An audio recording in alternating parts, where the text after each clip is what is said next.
Assalamualaikum warahmatullahi wabarakatuh. Om Swastiastu. Namo Buddhaya. Salam. Yang pertama sebenarnya ini pertemuan harusnya dari dulu, tapi kita setelah hampir 2 tahun baru kita bertemu dengan teman wartawan. Pagi ini tidak ada presentasi dari gubernur. Wartawan terus tahu apa gubernur kerjakan atau tahu. Kalau ada hal-hal yang masih membuat mungkin dengan masyarakat ada masih belum paham terhadap langkah-langkah dari gubernur atau masalah-masalah yang dilihat di lapangan belum dapat terselesaikan, ini menjadi forum yang bagus untuk diberikan pemahaman ataupun informasi kepada pemerintah untuk kita dapat mengambil langkah-langkah yang lain. Dan ini perspektif daripada teman-teman jurnalis tentunya. Jadi perspektif dalam semangat membangun Nusantara Timur, dari perspektif para jurnalis atau hal-hal yang menurut teman-teman masih terjadi tidak berkesinambungan cara berpikir dan kerja di lapangan, mungkin ini bisa kita klarifikasi atau bisa lanjut langsung dari gubernur sendiri. Karena itu hal ini tidak sedang gubernur memberikan kuliah umum kepada jurnalis atau memberikan pendapat atau pandangan, tetapi kita duduk santai, minum kopi, ya kalau ada makanan makan, tapi berikan pikiran-pikirannya apa yang menjadi kendala dalam komunikasi politik ataupun kerja eksekutif yang bila dikaitkan dengan mimpi pemerintah saat ini masih menjadi kendala, ataukah langkah-langkah itu belum dipahami baik oleh masyarakat maupun oleh kalangan itu lewat perspektif jurnalis. Karena itu mungkin itu yang saya tidak usah banyak ngomong, saya mendengar perlu klarifikasi, saya akan klarifikasi dan saya memberikan pikiran apa sebenarnya yang dimaksud dengan itu. Terima kasih. Sambil ada kopi atau apa yang minum, bikin rileks sambil tidak terlalu formal ini, tidak ya. Baik, terima kasih Bapak Gubernur. Acaranya sangat dan sangat teman-teman nikmati hidangan yang kami sediakan. Ada banyak gagasan Bapak Gubernur yang kita semua sudah tahu, dan kesempatan ini diberikan kepada kita, kepada teman-teman media, untuk bisa bertanya, berkomentar, dan kami berikan kesempatan seluas-luasnya. Silakan Pak Anda sebut nama dari media mana.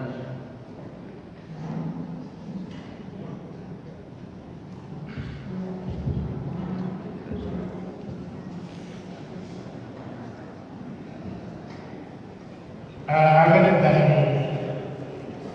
Rombongan Radar.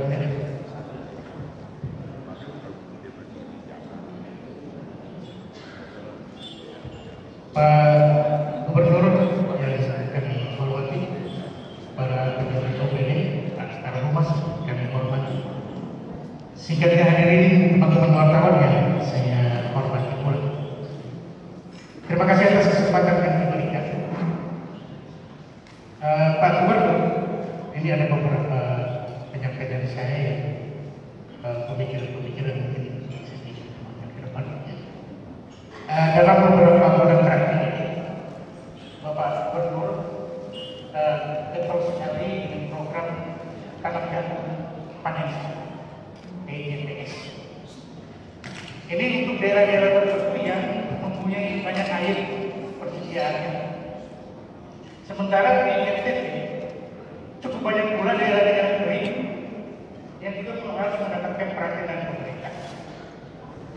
Saya usulkan pada kesempatan ini bisa ditambahkan dengan satu program tidak jauh-jauh dari, yaitu tanam sorghum panen sapi atau panen sorghum. Kenapa saya katakan sorghum? Hasil penelitian 1 hektar sorghum itu menghasilkan 3 ton dalam segar. Konsumsi rata-rata sapi 1 ekor per hari itu 15 kilo gerak Galusya. Sementara bijian sorghum itu bisa untuk pakai ayam, ketik, kambing, babi, dan beberapa ternak yang lain, dan tidak menimbulkan kerusakan. Nah, ini untuk ke daerah-daerah kering seperti di Jawa Timur bagian selatan sebagai pilot project-nya. Ternyata tidak dilanjutkan sampai dengan saat ini. Yang kedua, Pak Guru, masih soal sorghum ini. Tanaman sorghum ini juga belum sepopuler program Pajale, padi dan kedelai. Kita selama ini terjebak dengan program nasional dengan padi dan kedelai. Padahal kita punya potensi daerah masih banyak yang perlu dikembangkan. Dan sorghum bisa menjadi pangan alternatif selain padi, jagung, kacang-kacangan dan umbi-umbian. Nah, selain pakan ternak dan makanan, ternyata sorghum juga menjadi bahan baku bioetanol. Itu berdasarkan penelitian. Saran saya, di daerah-daerah kering kita kembangkan sorghum untuk ketahanan pakan masyarakat dan juga untuk pakan ternak. Itu yang pertama. Yang kedua, Pak Guru, sejak awal Pak Guru selalu mengedepankan reward and punishment system, dan itu sudah berjalan beberapa kali. Ada yang pakai rompi, ada yang dijemur, itu punishment-nya Pak Guru. Kami belum lihat reward yang diberikan oleh Pak Gubernur. Selain beberapa waktu lalu ada lomba kebersihan antara instansi. Saya kira kalau pegawai-pegawai atau ASN yang berprestasi, mungkin Pak Gubernur bisa memberikan mereka reward untuk mereka yang tidak berprestasi. Saya kira dari saya itu saja Pak Gubernur. Terima kasih, selamat pagi atas kesempatan yang diberikan. Terima kasih Pak Albert. Berikut, ya, silakan. Bisa sebut nama dan asal media. Diskusi kita juga ini disiarkan secara langsung oleh radio Suara NTV. Baik, salam sehat, Bapak Gubernur. Saya Roni Banase dari Kanada Indonesia. Terima kasih atas kesempatan berharga ini. 2 tahun kepemimpinan Victor Bombiro Sedap dan Joseph Naisoi, kami dapat duduk bersama dengan Pak Gubernur dalam suasana keakraban, dalam suasana dialog. Ini suatu kesempatan berharga bagi kami. Sekali lagi terima kasih. Saya ingin menyoroti mengenai lahan kering di Provinsi Nusa Tenggara Timur. Lahan kering, 85% lahan kering di Nusa Tenggara Timur masih dikelola secara tradisional. Saya punya kesempatan kemarin berkunjung ke Kupang Barat. Di sana, kalau saya memang hamparan, belum karena itu sangat banyak. Dan memang lahan di sana belum banyak dikelola secara profesional. Ada beberapa kelompok tani yang sudah mengelola dengan bantuan dari LP2M Undana, dan itu membuahkan hasil. Dengan kondisi kita di Nusa Tenggara Timur dengan curah hujan yang sangat singkat, ya sekitar 4 bulan, ini menjadi tantangan sendiri. Bagaimana kita kerja bersama, bergerak bersama untuk secara bertahap menggunakan, memperbaiki segala sumber daya kita ada untuk mengolah optimal lahan kering kita yang ada. Karena begitu banyak lahan kering yang masih tidur. Seperti kalau saya pertimbangan, bukan lahan kering yang tidur, kita yang tidur. Nah, kondisi ini bagaimana kita bagikan bersama Bapak Gubernur dengan kerja cepat ya, bersama tim yang ada semua PD untuk mengolah hal itu sehingga menjadi maksimal dan produktif dan berguna bagi masyarakat. Dari saya cukup sekian, terima kasih. Baik, terima kasih. Silakan. Ya. Baik, terima kasih. Selamat pagi Pak Gubernur dan Pak Karo, para senior sekalian dan teman-teman kawan yang saya hormati. Saya mengucapkan apresiasi yang luar biasa atas forum yang terbentuk pagi ini, karena kita bisa bersantai riang, berkopi bersama dengan Pak Gubernur. 2 tahun kepemimpinan Bapak ini kita bisa laksanakan. Yang saya katakan, kamu katakan bahwa hampir 80% penduduk Nusa Tenggara Timur ini menggantungkan hidupnya di sektor pertanian. Nah, sektor pertanian ini juga yang menjadi kendala bagi kehidupan masyarakat NTT. Karena semua kita tahu Nusa Tenggara Timur ini bukan tanah yang bertanah, tetapi batu yang bertanah. Batu yang bertanah. Nah, ini butuh teknologi yang tepat dari Pak Gubernur serta pimpinannya untuk bisa mengolah secara maksimal batu yang bertanah ini sehingga bisa dimanfaatkan untuk masyarakat kita. Nah, saran saya, kita untuk mengolah batu bertanah ini membutuhkan alat berat, ekskavator, traktor, untuk bisa mengolah lahan yang pada dasarnya batu bertanah ini untuk bisa ditanami berbagai macam komoditi yang tepat untuk petani kita di NTT. Sehingga konsep mengalokasikan 5% dari total APBD seluruh kabupaten kota di NTT untuk pengadaan alat berat atau untuk mendatangkan ekskavator untuk mengolah lahan ini patut menjadi catatan Pak Gubernur dan para bupati.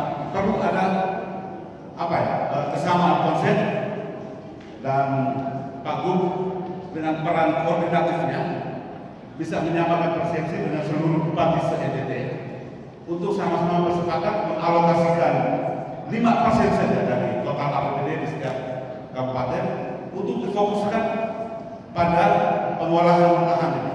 Termasuk juga di dalamnya bisa ada pengadaan embung, sumur bor, karena kendala selain tadi batu bertanah, tapi juga soal air untuk menghidupkan pertanian di NTT. Saya pikir kalau mayoritas masyarakat NTT yang 80%-nya petani ini disentuh dengan teknologi yang tepat, dengan resep-resep yang menjarak, saya pikir kemiskinan di NTT bisa terminimalisir karena kita menyentuh pada kelompok mayoritas yang memang menggantungkan hidupnya di sektor pertanian. Saya pikir program tanam jagung panen sapi yang sedang digalakan oleh Pak Gubernur ini sebuah langkah tepat, karena memang jagung juga menjadi komoditi yang sangat akrab dengan petani-petani kita di seluruh NTT. Saya dengar tanggal 7 nanti di bulan depan Pak Gubernur melakukan launching tanam jagung panen sapi di Sumba Tengah, kalau tidak salah. Nah, ini sebuah langkah maju, dan memang jagung yang menjadi komoditi yang sangat akrab dengan masyarakat petani kita. Yang berikut ya soal pandemi dan gagasan besar Pak Gubernur untuk memulihkan ekonomi di Nusa Tenggara Timur. Menurut saya peran Bank NTT ini juga mesti lebih dimaksimalkan, karena yang kita tahu Bank NTT ini benar bahwa ini bank kebanggaan Nusa Tenggara Timur, tetapi sasarannya masih sebatas ASN dan belum menyentuh ke kebutuhan masyarakat kecil di pelosok-pelosok yang kita tahu mereka sangat terbatas dengan akses permodalan, meskipun usaha-usaha yang mereka gagas di pelosok-pelosok, tapi tetap terkendala soal modal. Seperti apa Pak Gub bisa memberikan dorongan kepada Bank NTT supaya bisa menyentuh lebih jauh ke pelosok-pelosok, kepada masyarakat kecil kita di desa-desa supaya bisa mengakses, sehingga slogan kebanggaan masyarakat NTT itu bisa dirasakan oleh masyarakat. Yang berikut soal anak-anak muda, generasi muda NTT ya kalau kita ikuti rekam jejak ketika di masa kampanye Pak Gubernur dan Pak Wagub bahwa sekian orang harus dikirim ke luar negeri untuk mengikuti pendidikan. Pak, memang terkendala pandemi COVID ya, cuma mungkin ada kemasan lain bagaimana memperdayakan ini generasi muda di NTT. Mungkin dari saya sekian dulu, dalam diskusi nanti bisa lebih lanjut berkembang. Terima kasih, salam sehat untuk kita semua. Terima kasih. Terima kasih. Saya Jeffrey dari Sekolah Faktor. Saya singkat saja Bapak Gubernur.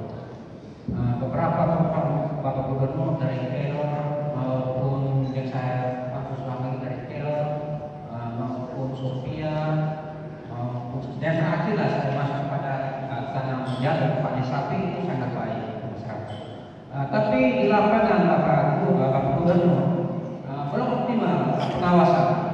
Walaupun anggaran Bapak Gubernur itu besar mengeluarkan untuk menyukseskan sebuah program itu kelihatannya belum maksimal Bapak Gubernur. Karena kita melihat dengan masih sekarang Bapak. Oleh sebab itu saya berharap setelah Bapak mengeluarkan anggaran itu besar untuk sebuah program, di lapangan juga mengawasi pekerja-pekerja di lapangan Bapak. Jangan sampai sia-sia program Bapak selama ini. Nanti yang mendapat sorok adalah Bapak. Bapak yang mengeluarkan anggaran tersebut. Yang eksekusi di lapangan itu terkadang berjalan, tapi terkadang juga tidak berjalan bagus Bapak. Yang itu saya sangat. Yang kedua Bapak, saya sangat terima kasih atas sebuah pertemuan kita pada hari ini antara Bapak dengan para wartawan. Yang kami harapkan adalah pedulilah pada para wartawan, karena semua penentu ke depan adalah yang sebuah dasar para wartawan bisa berubah segalanya. Oleh sebab itu kami minta perhatian kepada kami pekerja media yang berada di provinsi NTT ini. Itu silakan. Yang saya tekankan kembali yang terakhir dan pertama bahwa program Bapak sangat bagus, tapi pelaksanaan di lapangan tolong dikontrol Bapak.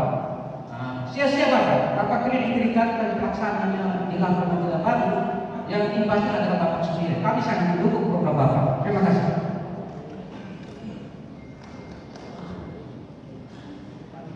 Selamat pagi Bapak Gubernur dan juga Bapak Kepala Umum dan Bapak pejabat yang lain dengan para wartawan. Saya ini dari topnewsntt.com.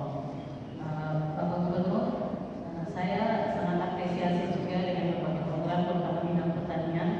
Kemarin dengan kedatangan Menteri Pertanian itu sinkron dengan salah satu berita saya usul dari Pak Rektor menulis bahwa untuk mengatasi masalah ekonomi di NTT perlu diberikan sebuah program pemberdayaan yang berdampak investasi. Seperti misalnya bidang ekonomi dengan pemberian berbagai program dan juga anggaran yang bisa mengangkat aspek ekonomi masyarakat, karena NTT memang negara wilayah lebih banyak petani. Dan saya juga sepakat dengan teman-teman yang baru bilang bahwa harus ada kontrol di lapangan. Ada salah satu program yang kemarin 2018 saya sempat sampai ke daerah Bapak tentang pertanian lahan kering Bapak.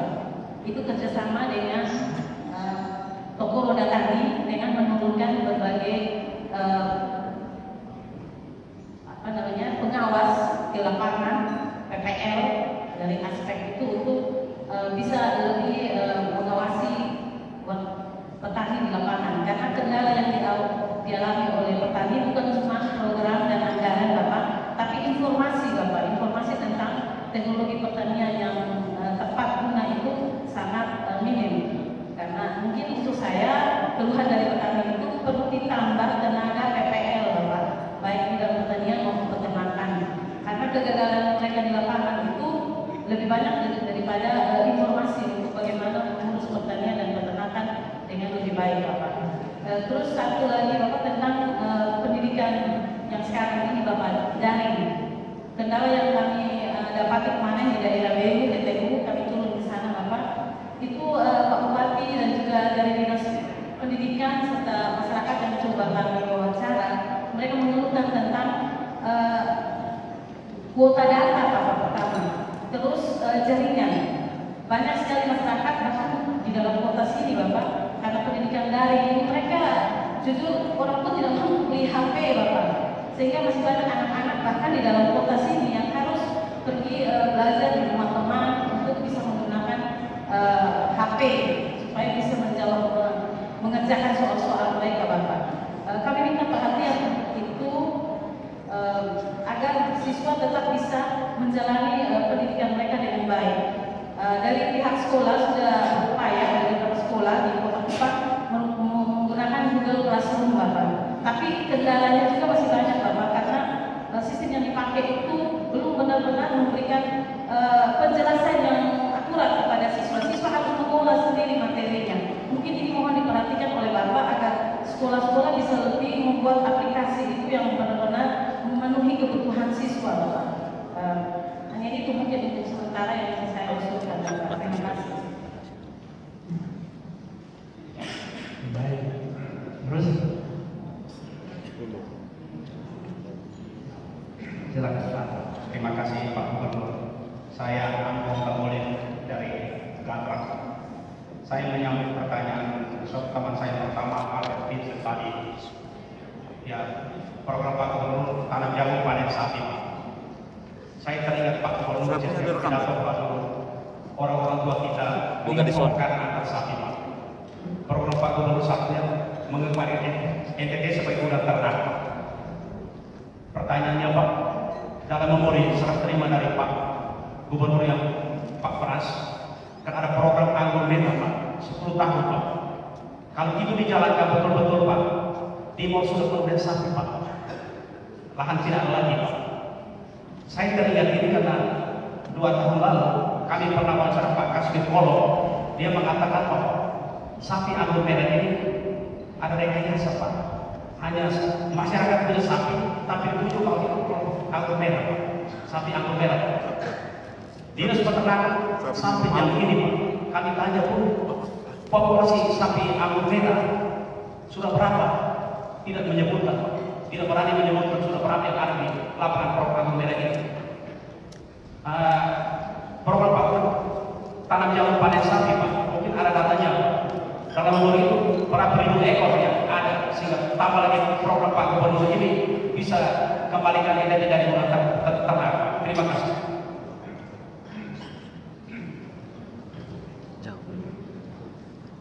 Baik, selamat pagi semua, Pak Gubernur, Bapak Karo, Mas. Saya Pak Rizkindo dari Mutiara Biru UPR. Saya sadar itu bicara dari sangat menarik untuk kita bisa menjadi praktik bersama. Apalagi Pak Gubernur mulai dengan program pertanian, kalau tidak salah adalah teror, sekarang lagi tanam padi, tanam jagung, panen sapi, luar biasa. Yang menjadi persoalan sekarang ini, kalau kita lihat, pertama itu dari sumber SDM bersama kita. Bagaimana harus digenjot secara SDM? Ketika orang tua petani menginginkan bahwa anaknya harus sekolah, apalagi sekolah di teknik pertanian dan keterampilan lain-lainnya, lalu anak bermimpi bahwa sekolah itu harus bekerja di kantor atau di perusahaan-perusahaan, tidak pernah mencintai pulang kampung dan harus kerja kebun. Ini juga harus dipikirkan dari sistem pendidikan yang salah. Kalau sistem pendidikannya adalah 40% yang untuk teori dan 60% di praktek, mungkin mereka akan mencintai soal pertanian sebagai sumber atau asal-usul kehidupan mereka. Sehingga orang tidak lupa dunia pertanian, harus mencintai pertanian atau peternakan dan lain. Yang berikut soal lahan kering. Saya punya pengalaman sekitar 10 tahun bekerja di lahan kering. Dan di Ampang Utara adalah salah satu daerah dapur saya. Saya bekerja di masyarakat. Memang kita intervensi program pertama itu harus dari SDM dulu. Bagaimana mengerti tentang pertanian? Pertanian ini ada pertanian tradisional. Bagaimana kita memulai dengan perencanaan yang baik? Itu harus dulu bersama kita pikir. Dan bagaimana intervensi program sesuai dengan kebutuhan profesi yang ada di sana. Kalau kita ingin jagung bisa tumbuh, maka tanaman jagung jangan dipaksakan sedikit-sedikit tanaman lain. Lalu bagaimana jagung itu hasil baru bisa diproduksi dan menghasilkan uang yang banyak. Ini berpikir tentang pasar. Ini juga kendala. Ketika uang adalah segalanya, maka mereka tidak mencintai bahwa jagung itu juga akan kembali uang dalam kondisi perut. Ini yang kita perlu pikirkan lebih jauh. Sehingga tawaran saya, kalau boleh bisa diidentifikasi teman-teman beberapa LSM yang punya pengalaman ibu praktis dan punya kesuksesan luar biasa. Misalnya di Soe, di Amanat Utara, saya pernah masuk juga. Dan itu masyarakat sudah cukup hebat bicara mulai dari penyusunan perencanaan sampai pada aksi di lapangan, bahkan tentang bicara tentang bahan kering dan berbagai teknologi. Saya tidak bisa menjelaskan. Dari situ ada teman-teman media ada yang punya pengalaman seperti itu juga. Seperti dari Orang Timur, Markus Markus dari Amanat Utara. Nah, ini harus kita berpikir sehingga bagaimana masyarakat bisa dari sekian dan bisa pulang. Karena kalau kita tanam paksa tanaman tertentu susah untuk tumbuh ketika tanah itu tidak persediaan untuk menerima tanaman yang cocok untuk daerah-daerah ini. Ini beberapa teknik saja yang mungkin sebagai catatan ke depan. Lalu sistem pendampingan. Kalau PPL pendampingannya sistem adalah seperti datang siram jagung dan layak makan pagi hari setelah itu pulang, maka tidak tahu apa pendampingan petani, itu menjadi soal. Kecuali dengan petani pendampingan lengkap, tinggal bersama masyarakat, mendengar dan merasakan, sehingga kita tahu keputusan apa yang dialami masyarakat. Karena masyarakat kita ini lebih unik dan susah dipegang. Jika kita bicara suatu hari ini, lalu kita langkah pulang kita mereka dengan neo, sosok ini, kamu tidak akan perhatian lagi. Karena itu pendampingan lengkap dan unik sangat berharga. PPL dalam 4 hari, sore pulang jam 5, mereka sudah bilang. Tak ada berapa teman-teman di LSM yang bekerja itu mendampingi tentang tidur bersama, makan siang bersama, malas ini dan bercerita bersama, pasti mereka akan sangat merasakan bahwa ini penting. Kalau kita datang pulang, susah. Ini pengalaman kita yang membuktikan. Mungkin kira-kira demikian sedikit saja dulu cerita saya sebagai bahan masukan. Biar dan terima kasih.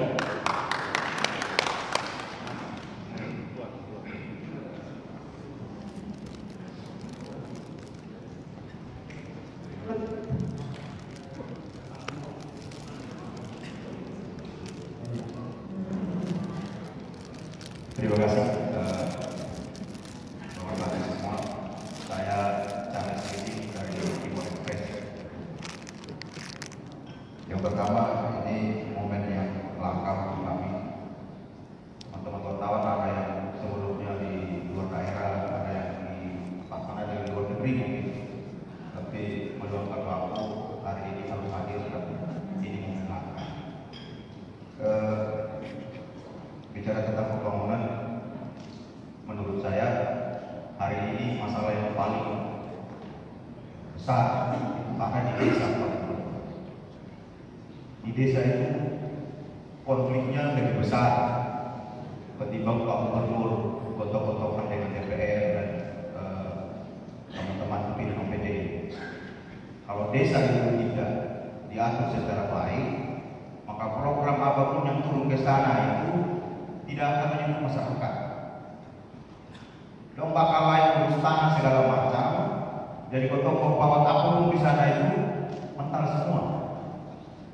Jadi kalau manajemen di desa, bumdes segala macam itu tidak diatur secara baik, kita mau kasih apapun tidak bisa. Apalagi dana desa sekarang bikin masalah paling besar di bawah. Kemudian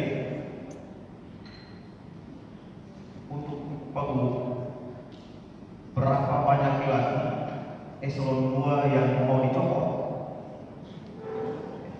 Karena yang duduk di sini ini tidak semuanya ada tenang. Program bagus bagaimanapun, kalau eselon 2-nya tidak tenang, eselon 3-nya tidak tenang bekerja, tidak akan jalan. Saya tidak tahu waktu jadi gubernur itu berapa eselon 2 yang bagus kenal, dan sekarang ada berapa yang bagus kenal. Tapi yang terlihat, teman-teman OPD bekerja was-was. Ini kapan saya dicopot? Baru kerja 3 bulan. Dicopot juga kami tidak mengerti prosesnya seperti apa. Tiba-tiba sudah tidak ada lagi di dinas. Tiba-tiba sudah jalan sudah tidak ada yang bawa, masih dia punya tas.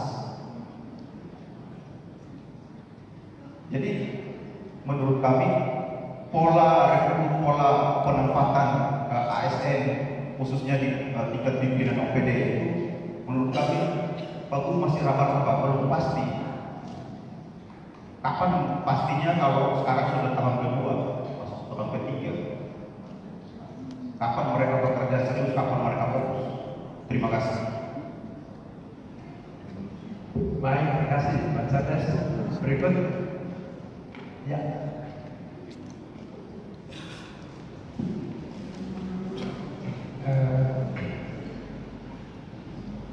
Salam. Assalamualaikum warahmatullahi wabarakatuh. Om Swastiastu, Namo Buddhaya, sampai salam kebajikan. Bapak Gubernur yang terhormat, Bapak Karol, selaku moderator dan staf khusus dan juga teman-teman wartawan. Yang pada tempat yang pertama, puji syukur karena nikmat luar biasa kami semua dipertemukan dalam momen luar biasa bersama Bapak Gubernur. Saya Juan Musa Garong dari gerainusa.com. Bapak Garong dan Bapak Gubernur hampir ada kemiripan dengan apa yang sudah disampaikan oleh pembicara sebelumnya. Tapi saya kalau misalnya ngomong pertanian, ngomong ikan, ngomong laut, ngomong segala macam itu, kalau menurut saya coba meletakkan kata kuncinya desa. Desa. Jadi menurut saya adalah dengan kondisi Provinsi Tenggara Timur yang memiliki 3.270 desa, menurut saya kunci kesejahteraan itu ada di desa. Jadi kalau misalnya selama ini tagline kita adalah NTT Bangkit Sejahtera, coba menuju desa bangkit NTT Sejahtera. Apa maksudnya? Coba didorong pembangunan itu lebih fokus ke desa. Nah, ini juga kan sudah menjadi program Kementerian Desa ini yang dulu sebelumnya adalah Kementerian Sosial. Misalkan Bapak Gubernur ngomong soal desa sejahtera atau misalkan desa mandiri. Nah, masyarakat desa ini didorong supaya kemudian dia bisa terlibat aktif dalam rantai produksi. Misalkan hari ini Bapak Gubernur ngomong soal panen sapi, ngomong soal tanam jagung. Nah, ini bibit-bibit ini bisa diserahkan ke desa, Bapak Gubernur. Ini mesti diserahkan kepada desa. Namun saya jika misalkan kemudian 3.270 desa ini benar-benar bangkit, dia mampu mengendalikan produksinya, kemudian pemerintah provinsi dan juga kabupaten dan juga terus ke desa mencoba intervensi untuk kemudian perjalanan pemerintahan di desa, maka kita semua yakin bahwa desa itu akan berjalan baik. Dia akan bisa menghasilkan produksi panen yang kemudian bisa berdaya saing keluar.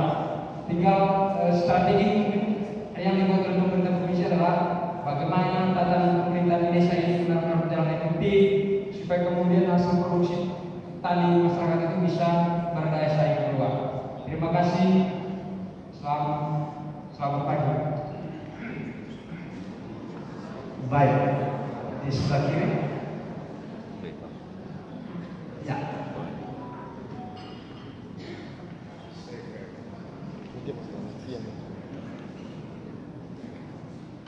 Assalamualaikum semua. Salam. Yang terhormat Bapak Gubernur dan juga seluruh wartawan yang ada. Perkenalkan, nama saya Nick Sontan. Saya dari Spektrum NTT. Sesuai dengan apa yang saya lihat di lapangan atau di desa, saya dari Belu tapi tinggalnya di Melaka.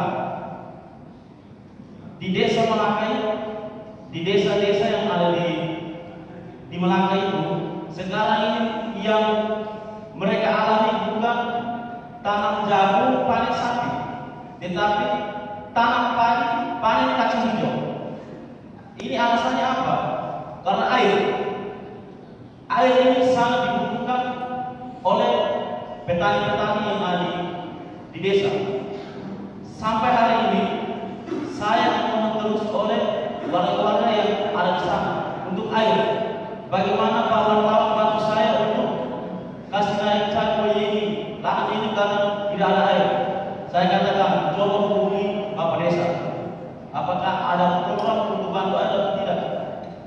Hingga hari ini, BUMDes juga tidak ada, makanya dana untuk air bersih itu hingga hari ini belum ada. Jadi harapan saya untuk Bapak Gubernur, tolong gerakkan desa-desa untuk berikan air bersih, baik air minum maupun air yang di sawah-sawah, karena di Malaka sekarang ini gersang sekali. Dan juga saya membawa lagi satu harapan dari warga-warga Malaka dan Belu untuk motif Bapak, untuk motif Kaitenun, karena mereka punya program dari desa itu untuk berikan kapas untuk ibu-ibu untuk jual. Tetapi harapan saya, apakah motif itu sudah ada hak milik atau belum? Undang-undangnya ada tidak? Jangan sampai orang dari daerah-daerah lain, negara-negara lain pakai kita punya motif untuk disebarkan di mana-mana. Jadi harapan saya untuk motif itu sangat penting, karena NTT mungkin hanya 2 atau 3 saja yang baru ada hak milik. Terima kasih. Baik, terima kasih. Di kiri belakang. Baik. Pak Gubernur, terima kasih sudah mengundang kami dalam kegiatan pagi ini. Dia wartawan. Saya mau bergabung data teman saya Caket terkait dengan SKPD atau OPD. Kalau tidak salah, sejak awal Pak Gubernur dilantik awal, Pak Gubernur sempat singgung soal semua OPD yang ada di sini kalau bisa terjun ke lapangan, menyelesaikan semua persoalan sampai tuntas. Tapi sampai saat ini saya lihat mungkin beberapa program sebagus apapun yang digalakan atau dimunculkan oleh Pak Gubernur, tapi kalau eksekutor lapangan lemah, tidak akan berhasil. Apa target Pak Gubernur dalam waktu beberapa tahun ini agar semua OPD itu maksimal? Itu yang pertama. Yang kedua, lagi hangat-hangat soal Mispai. Dan beberapa kali menulis tentang Mispai dari warga, kemudian dari pemerintah.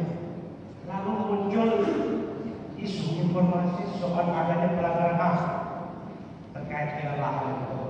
Mungkin dari Pak Gubernur bisa jelaskan kira-kira apa itu melanggar HAM tidak? Lalu kemudian soal program yang Pak Gubernur akan lakukan di Mispai. Itu kira-kira program apa yang harus menyentuh masyarakat dan bisa menyelesaikan persoalan di sana? Itu saja.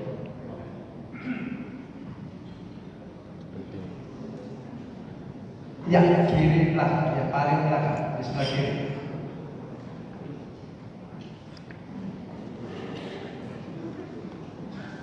Lima lagi ya.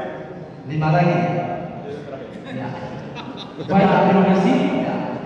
Nama saya Ridwan Berarti dari Suara Harapan.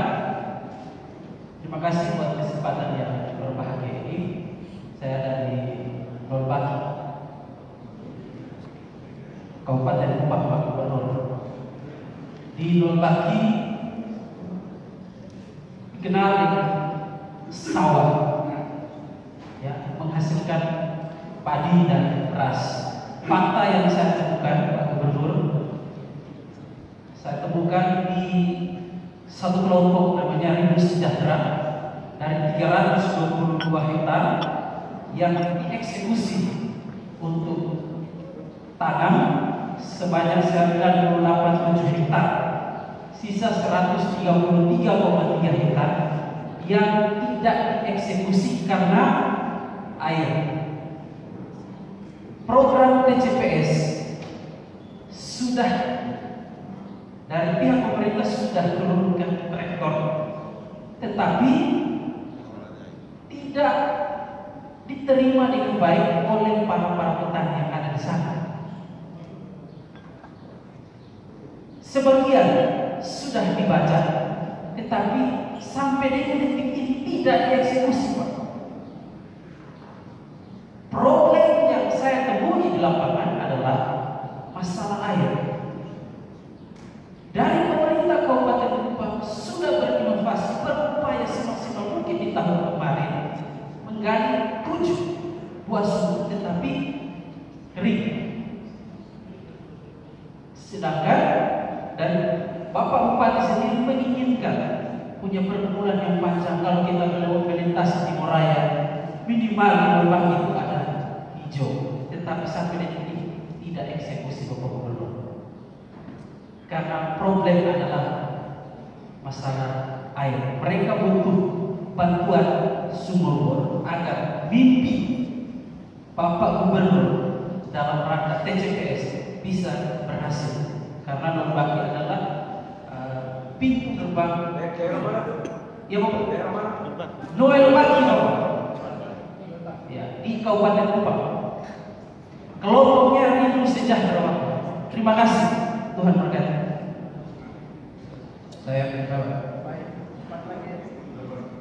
Pak Gubernur, selamat pagi Pak. Sebelah kanan. Yang pertama, apresiasi untuk Biro Mas dan juga Pak Gubernur bahwa sejak Bapak Gubernur jadi Gubernur Nusa Tenggara Timur baru pertama kali jumpa dengan ini. Kita beri aplaus dulu. Yang kedua, Bapak Gubernur, esensi kami melihat bahwa pertemuan ini sama dengan Bapak Gubernur menyapa media. Halo media, apa kabar? Dan pada kesempatan kami ini, kami para media kami bilang kami kabar baik Bapak Gubernur. Apa yang bisa media buat untuk NTT bangkit, NTT sejahtera? Yang ketiga, pada kesempatan yang sama kami ingin bertanya kepada Humas Provinsi, pemanfaatan dana COVID itu untuk media di mana, Pak? Kami terus pantau sampai hari ini. Sebab kami tidak tahu tentang peran media dalam hubungan dengan COVID. Walaupun kami media orang terdepan Pak, COVID itu Pak, kami tetap bekerja, tidak takut mati. Ya Pak, informasi tetap untuk masyarakat, tapi kami tidak dapat satu apapun, tidak penting Pak. Ini media pahlawan tanpa nama. Yang saya di media. Yang ketiga Pak, walaupun demikian Pak, surat kami ada di tangan Bapak Gubernur, di Bapak punya media. Kami akan buat kegiatan KKN baksos dan media akan terlibat di soal tanggal 4. Perintah kita teman-teman ikut. Bagaimana seluruh masyarakat di sana daerah pertanian yang supaya untuk pasar-pasar di Kota Kupang ini mengalami kekeringan. Dan mereka punya laboratorium pengembangan kahar. Saya berharap teman-teman tanggal 4 Pak Gubernur buka kita wajib di sana. Saya tidak ada apa-apa, tapi sebagai umum saya mengundang itu semua. Amin saudara. Saya mengundang. Terima kasih Pak untuk ini. Tuhan berkati semua.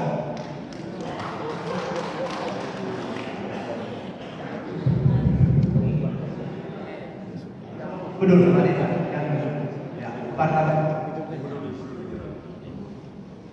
Habis ini yang perempuan dulu. Silakan. Mas.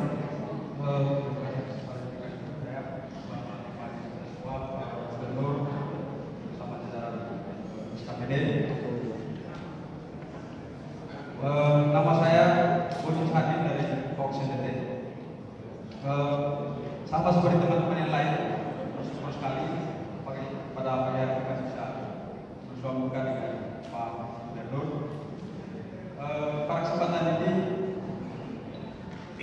saya mencoba untuk mereview kembali beberapa poin penting yang pernah disampaikan oleh Pak Gubernur dalam pidato pasca dilantik di Jakarta.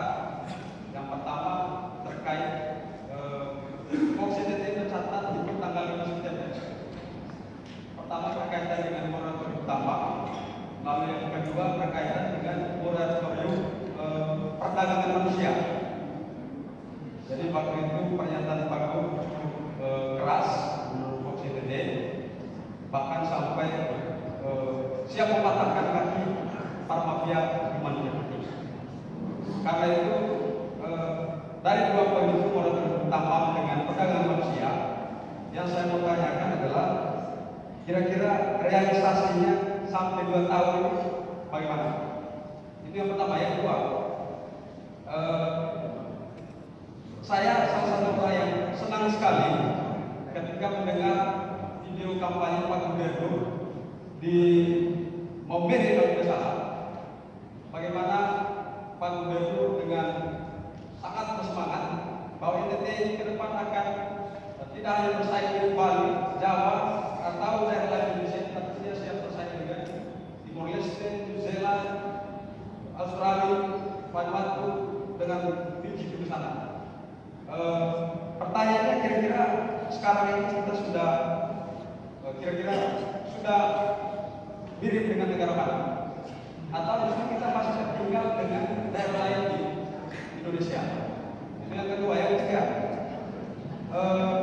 kalau tadi soal Elo teman-teman sudah tanyakan, saya mau tanya tentang realisasi dari program mengirim 2.000 pemuda setiap tahun di luar negeri belajar di luar negeri dan pulang membangun daerah itu kira-kira sudah sampai di mana? Ini sudah tahun yang kedua. Sebentar lagi Pak Gub masuk tahun ketiga. Itu artinya kalau ini dijalankan berarti sebentar lagi akan mengirim yang ke-6. Realisasinya sudah sampai di mana? Terima kasih. Baik, terima kasih kesempatan kepada para perempuan. Silakan.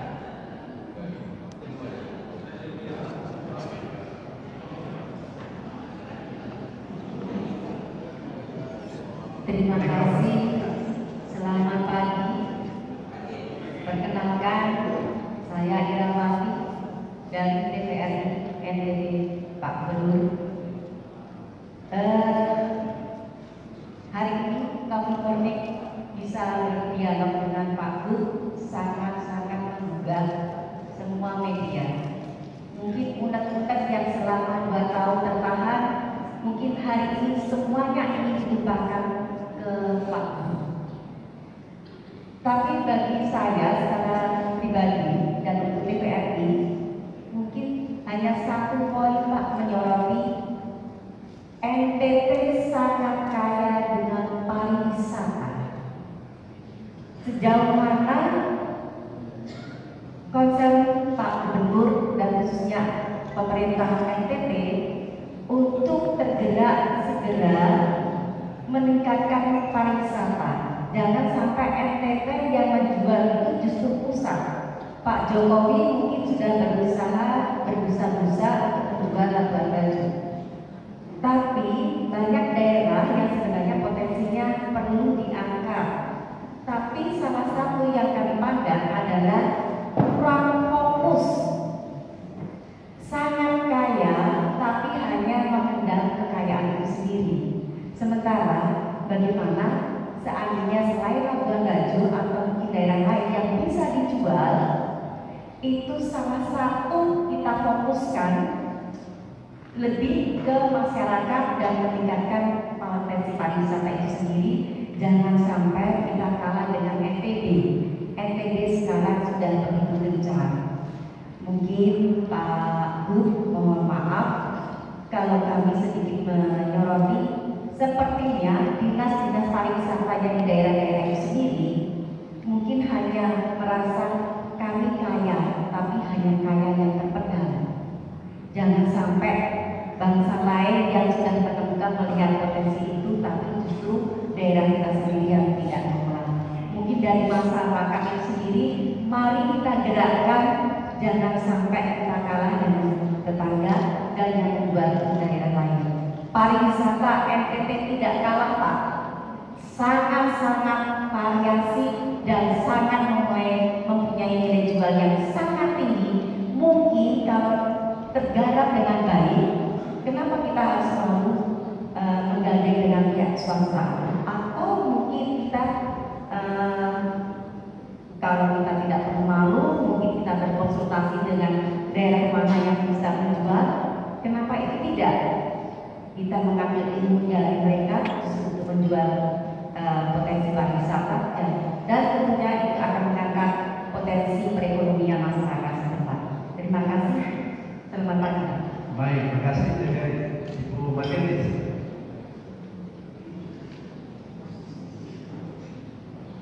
Baik, terima kasih. Selamat pagi buat kita semua.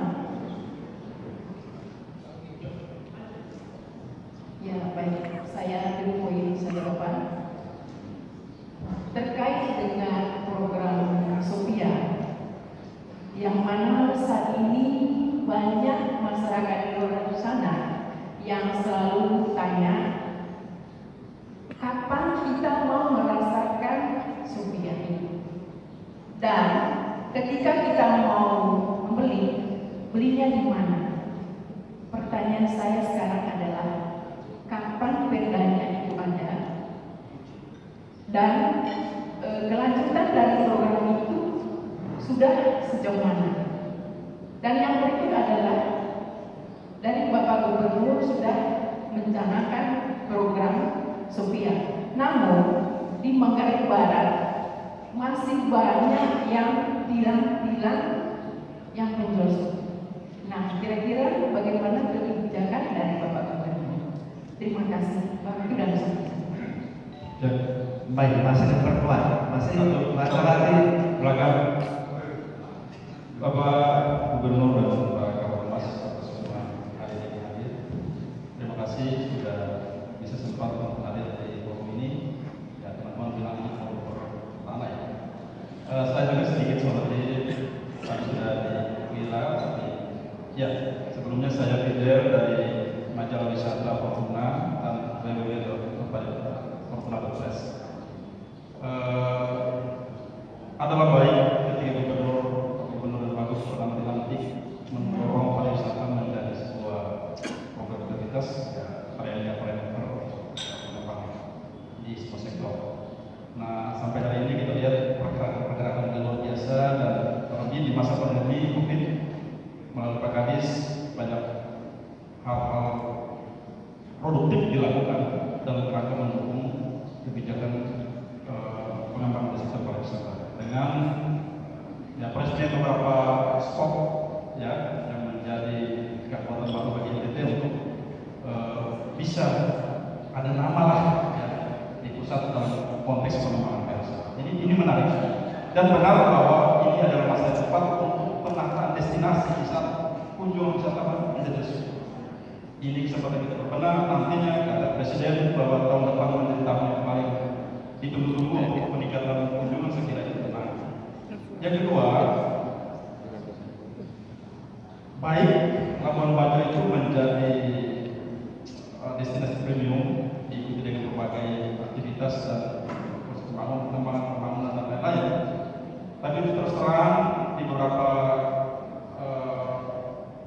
forum virtual, saya lihat di sini Pak Andre Parela dan DPRD yang membidangi Komisi 10 ya, yang membidangi pariwisata dan masyarakat, itu soal semacam ada diskriminasi anggaran untuk penataan Polres dalam artian luas.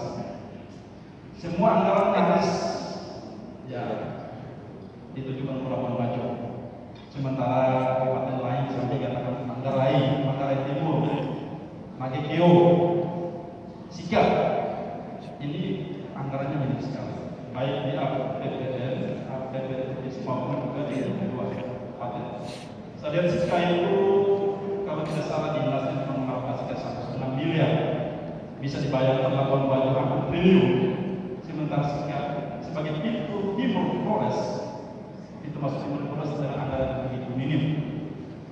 Ini tentu kita harapkan kepada Komisi dan Bapak Gubernur mungkin bisa mengintensifkan koordinasi lintas kabupaten sehingga Polres itu tidak hanya Labuan Bajo, tapi kawasan. Bagaimana membangun kawasan Polres? Tentu tidak sekedar bicara dalam latar konsep, tapi bagaimana koordinasi dan juga mungkin juga distribusi anggaran. Kalau kita juga mesti memadai sehingga tidak terkesan Labuan Bajo mantan so. Jadi yang ketiga saya terakhir itu ikat kita. Terus terang pendidikan saat ini memang pemasarannya tidak masalah karena banyak teman-teman di luar orang itu sudah memasarkan pendidikan kita. Tapi yang harus digalaukan itu adalah soal masalah produksi. Pendidikan ini masih menjadi pekerjaan pokok kita yang sebentar lagi sudah tidak ada lagi. Seberapa kelanjutan ini? Saya senang dulu ada seorang gadis yang mewacanakan untuk menggelar festival tingkat anak-anak sekolah. Seperti apa ini kita lihat? Kenapa? Tentu harus sudah ada dalam pikiran teman-teman ada anak-anak sehingga nantinya mereka melihat lagi-lagi seperti tadi pertanian itu sudah menjadi sebuah hobi, tenun juga harus menjadi sebuah hobi, sehingga ketika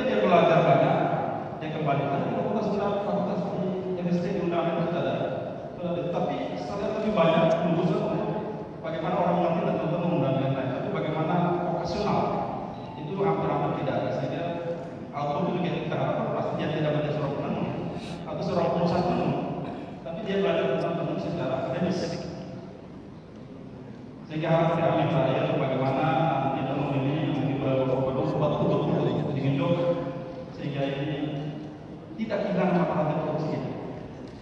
Pemasaran saja ada masalah saat ini karena hampir semua orang bicara soal teman-teman dengan ada produknya, turunan macam-macam, tapi melahirkan sebuah keadaan ikat khususnya. Saya kira hampir putus dan punah kalau memang tidak terjadi serius.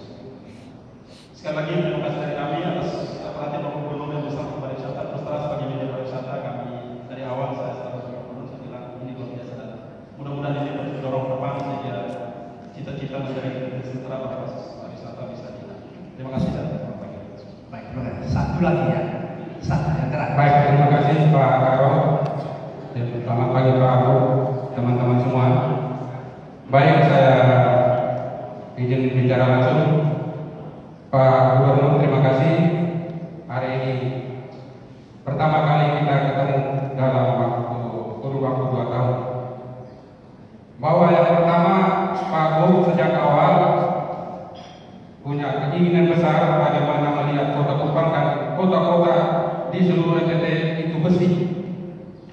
Pak Gub dengan semangatnya yang tinggi turun langsung memungut sampah. Dan hari ini mudah-mudahan program itu masih bisa berjalan. Yang kedua, pantauan kami di setiap titik jalan di sepanjang jalan-jalan protokol, bahkan jalan-jalan dalam kota itu banyak-banyak pohon yang ditanam. Apakah itu program Pak Gubernur atau Pak pemerintah kota, kami juga tidak tahu. Apakah sejauh ini ada koordinasi antara pemerintah kota dengan pemerintah provinsi untuk penataan lingkungan di pinggir-pinggir jalan? Karena apa? Karena bahu jalan sesungguhnya untuk kepentingan para pejalan kaki juga dimanfaatkan untuk tanam pohon yang hari ini belum tentu semua bisa tumbuh. Yang ketiga, bahwa semangat Pak Gubernur dari sisi pariwisata sangat tinggi juga. Namun prasarana pendukung perlu juga menjadi pertimbangan Pak Gubernur. Beberapa jalan masuk ke tempat-tempat pariwisata tidak diperhatikan dengan baik.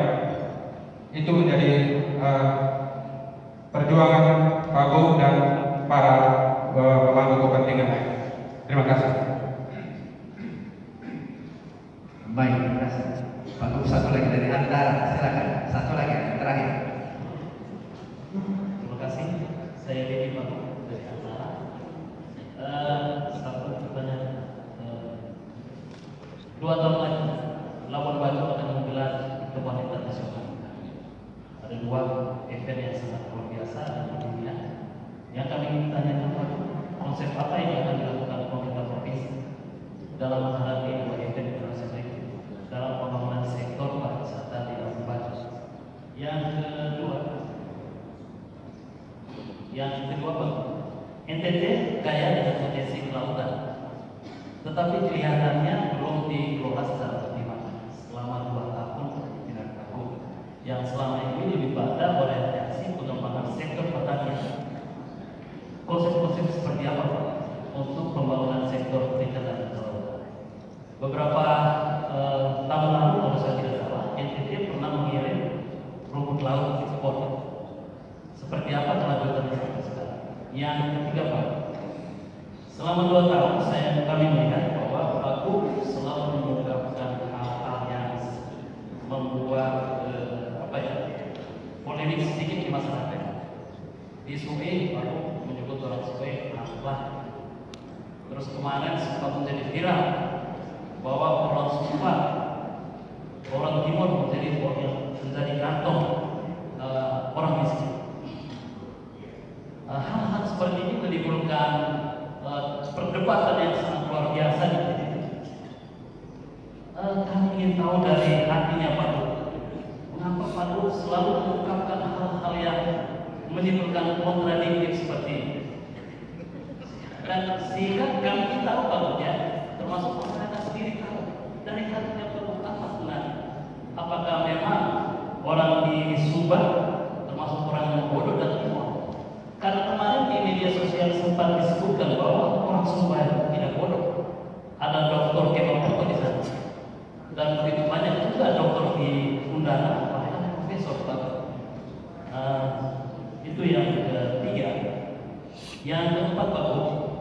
di Labuan Bajo itu banyak sekali kapal-kapal pesiar yang beroperasi dari luar daerah. Dan berdasarkan informasi ada sekitar 500 sampai 600 kapal. Dan mereka membayar pajak itu di Bali dan Nusa Tenggara Barat. Nah, bagaimana konsep pemerintah NTT supaya pajak-pajak kapal-kapal masuk ke NTT? Dan seperti yang dikatakan Pak Dias tadi bahwa pembangunan sektor pariwisata itu lebih banyak ke Labuan Bajo. Bagaimana pemerintah NTT memberikan efek domino agar pembangunan sektor Labuan Bajo itu bisa terjemah sampai ke daratan Flores dan Sumba yang merupakan daerah-daerah terdekat dari Labuan Bajo, sehingga pada saat UIF internasional yang akan dilakukan di Labuan Bajo juga bisa berkembang ke daerah-daerah. Terima kasih. Baik, terima kasih. Kita memberikan aplaus kepada semua teman. Tambahan? Cepat. Baik, saya Kempor dari Rakyat. Di awal Bapak Guru dan Bapak Guru dilantik menjadi gubernur, ada satu komitmen besar berjuang untuk membatalkan rencana masalah trafficking di NTT. Masalah trafficking, ya, itu kalau tidak salah Bapak berjanji dengan Presiden. Satu persoalan besar yang sementara dialami oleh para kaum muda ini, jangan karena masalah COVID, jauh sebelum COVID. Ya. Anak NTT yang luar biasa punya potensi dalam kaitan dengan banyak hal ini, harus ternyata mereka itu digilaskan saja. Bagaimana perusahaan swasta yang secara global dinaikkan itu sudah internasional maupun nasional, mereka mempekerjakan anak NTT dengan yang tidak memperhitungkan hak hidup mereka. Salah satu persoalan yang sebentar saya tangani yaitu PT Tirta Kencana Utama yang kita kenal produknya itu Avian atau IPA dan lain sebagainya, ya. Itu sudah 13 tahun berkarya di NTT, mempekerjakan anak NTT sampai 13 tahun dengan memperhitungkan mereka tanpa adanya imbalan apa. Ini satu komitmen luar biasa dilakukan. Di sisi lain Bapak Gubernur punya mimpi luar biasa untuk membangkitkan NTT menuju satu titik kesejahteraan. Di sisi lain ada pihak-pihak yang dapat menantang yang luar biasa. Di mana kita akan bergerak sampai titik kesejahteraan ini? Ya. Dinas Naketrans, ya, sebagai dinas teknis terkait harus punya andil untuk turun mendidik perusahaan-perusahaan. Baik. Yang kedua, ada satu program ini adalah program tahunan yang berkepanjangan. Pengadaan kapal ikan dan perahu tinting yang sudah berpuluh tahun dipublik bahkan di NTT. Program ini kita tidak tahu seperti apa. Perahunya bentuknya seperti apa, kapalnya bentuknya seperti apa, tetapi menelan miliaran rupiah per tahun. Dan ketika kita datang ke sana, ternyata unik-uniknya luar biasa. Ya. Kita sebagai pekerja desa untuk memperoleh data sampai saat ini pun saya tidak pernah dapat data.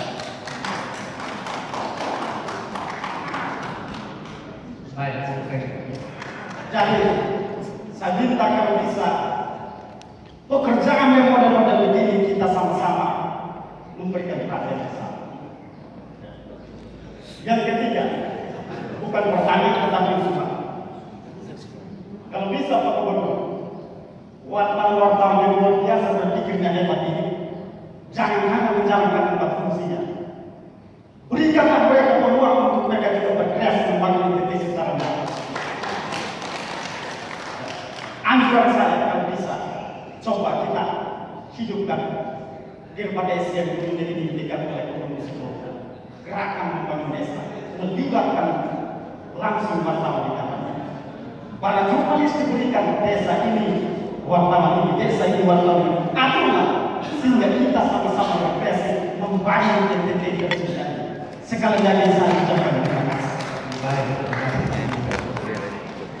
Baik, Bapak Ibu sekalian, semua pertanyaan, komentar menyentuh seluruh sektor kehidupan seperti itu, baik ekonomi maupun kehidupan sosial. Dan Bapak Menlu akan menjelaskan kepada kita semua, merespons semua pertanyaan dan komentar yang diberikan. Bapak Menlu akan bersama. Baik, saya tidak jawab satu-satu ya. Masalah Nusa Tenggara Timur dari perspektif saya setelah menjadi gubernur, masalah paling utama adalah cara berpikir ciri khas orang miskin. Ciri khas orang miskin. Itu cara berpikir. Nusa Tenggara Timur, majoriti hampir 90%. Hari ini saya berharap pada para teman-teman wartawan yang saya cuma bisa mendengar, kenapa saya mau banyak mendengar? Karena saya bisa menilai mana pintar, mana tidak bermanfaat, mana yang memang pas-pasan. Ya, sorry ini karakternya yang berkeliling. Hobi. Begini, saya setuju. Itu pikiran yang paling ideal bahwa pembangunan itu di desa. Tidak ada pembangunan itu di kantor gubernur atau pembangunan. Itu ideal. Karena itu perencanaan, semua perencanaan itu harus di desa. Pertanyaannya, kalau itu pembangunan di desa, apa saja yang dikerjakan, sumber daya macam apa, anggarannya macam apa? Saran tadi banyak. Saya melihat banyak saran-saran yang sangat menurut saya brilian. Antara lain, Sobung itu brilian. Itu memang besar. Antara lain, desa harus disiapkan. Pertanyaan kita tadi saja, yang sudah dekat dengan gubernur saja, maaf saya punya ASN aja masih kalah kabut, apalagi kita pergi di desa. Nah ini teman-teman bapak juga tadi yang kasih saran. Kalau mau terlibat di desa cocok, tapi dengan gaya gubernur. Nah, kalau bapak ada mau daftar boleh dengan gaya kerja gubernur. Nah, karena itu saya sangat senang bahwa pertemuan pagi hari ini. Bahwa memang kita harus sungguh-sungguh mendesain Nusa Tenggara Timur. Program kita untuk membangun baik dari sektor pertanian, tanam jalan, panen sapi, dan berbagai cara. Itu adalah kita menyiapkan satu, mendorong masyarakat petani yang mereka khusus di Pulau Timur dan Sumba, sekali lagi, yang sebelumnya pertanian itu sebagai upaya untuk mengisi rumah tangga, kita harapkan ke depan dia melampaui itu untuk menjadi pertanian yang menjadi keinginan untuk mampu ekspansi pada level dia mampu menjual yang baik. Kalau dulu tidak bisa, karena itu rata-rata di timur kebunnya itu maksimal 500 meter atau 5.000 maksimal sampai 5.000 meter. Jarang kita ketemu petani yang punya 1 hektar. Ada, tetapi tidak banyak. Kita harapkan ini jadi petani buruh tani menuju pengusaha pertanian. Itu konsep kita. Kalau konsep ini dijalankan nanti dengan baik dan dia sudah berjalan dengan baik, maka itulah disebut dengan kita bersaing dengan negara-negara lain untuk di pertanian. Kenapa? Kita akan berhadapan dengan negara lain, bukan kita membawa buruh tani, tapi kita membawa perusahaan atau pengusaha-pengusaha petani yang mindsetnya itu mindset bisnis, bukan mindset isi rumah tangga. Itu sudah mulai ada di sana. Karena itu catatan kita satu, lahannya macam apa? Di mana lahan? Seperti tadi disampaikan, apakah berbatu atau bertanah? Air ada atau tidak? Ada pada musim apa? Nah, data ini sedang dikerjakan terus menerus. Kalau data ini ada sebelum saya, maka pasti terjadi percepatan luar biasa. Tapi kita belum punya data ini sampai hari ini. Ini sedang dikerjakan lewat sekaligus dengan bagaimana kita mengerjakan program-program pertanian kita. Karena tujuan pertanian ini bukan sekali lagi, bukan hanya untuk mengisi kebutuhan rumah tangga, tapi dia menjadi bagian dari rantai nilai pariwisata. Jadi dia menjadi supply chain terhadap pariwisata. Seperti tadi disampaikan oleh teman-teman umpama dari Sikap, kenapa Labuan Bajo tidak dikelola dengan luar biasa? Yang begitu anggaran besar, Flores sebagainya tidak. Memang Labuan Bajo menjadi prime mover. Lalu datanglah supply chain dari mana-mana. Dia datang sayurnya bisa dari Manggarai Timur, dan yang lain-lainnya datang dari Flores dan sebagian Pulau Sumba. Bisa saja datang dari mana. Tapi dia harus mempunyai kekuatan magnet dulu. Daya tarik utama. Ibarat manusia, tidak semua manusia itu semuanya rusak. Tapi ada yang bagus. Botak tapi hidungnya bagus. Atau mukanya hidungnya pesek tapi rambutnya panjang.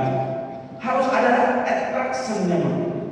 Nah, kita khusus untuk Nusa Tenggara Timur, kita menyiapkan agar Labuan Bajo menjadi attraction utama. Dia mengatrak menjadi kekuatan daya tarik utama. Kalau kenapa daya tarik utama? Karena tidak ada one and only in the world. Satu-satunya kalau kita tanya Rote, Sabu, Timor, di Flores per kabupaten sampai di lembaga, tidak ada satu pun attraction yang one and only in the world. Yang lain sedikit sama.